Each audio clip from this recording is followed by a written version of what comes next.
Williams Sutton, mae Sutton wedi cael ei benni ddi, os alawio'n agwys, mae Sutton wedi chadw hi'n fyw.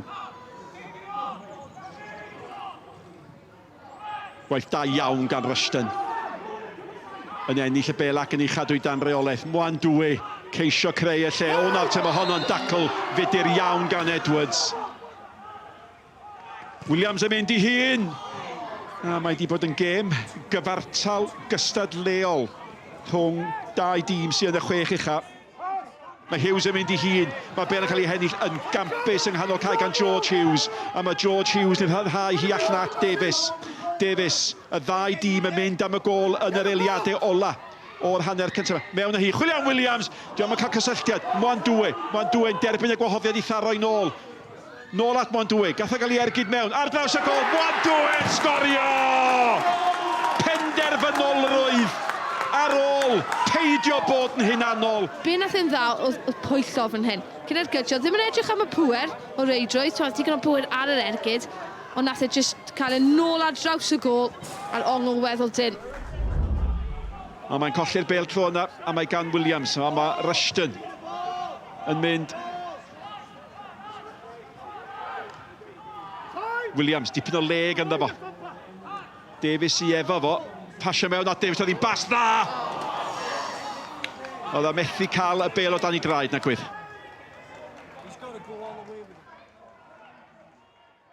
Yeah, look, first off, I didn't think we were fantastic. Give them a little bit of credit. I thought it was a nip and tuck first off.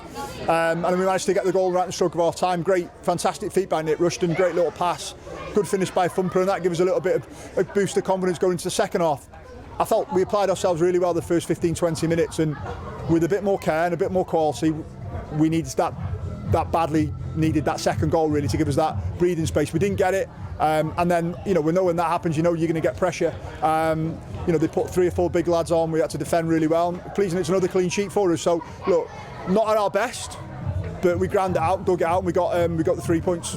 Ie, ti'n dyna ddim byd rhwng y ddau dîm. Dwi'n meddwl nhw dipyn bach yn well yn ei hanner cynta, ond ail hanner yn ei newid un y ddau o pethau, a wedyn cosi nhw un y ddau o problemau. So, mae'n anodd i cymryd, ti'n modd, ni wedi dod yma, un o ddau di dropio allan last minute, a dyn ni gofyn newid pethau. Mae'r boys yn wych heddiw, ti'n modd, lot o parch i boys ni am y gwaith ar nhw'n neud, ond ni'n cweith digon da yn diwedd.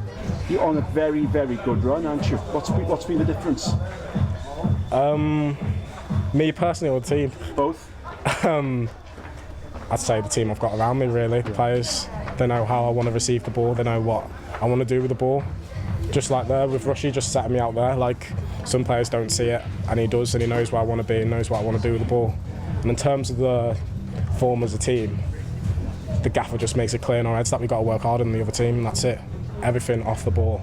He shows us stats like when we run like a certain amount of distance altogether, we win games, and when we don't run that distance, we lose. So we know what we have to do on the pitch, and he makes it clear to us, and he makes it clear in training. Joined second. Only 10 games in.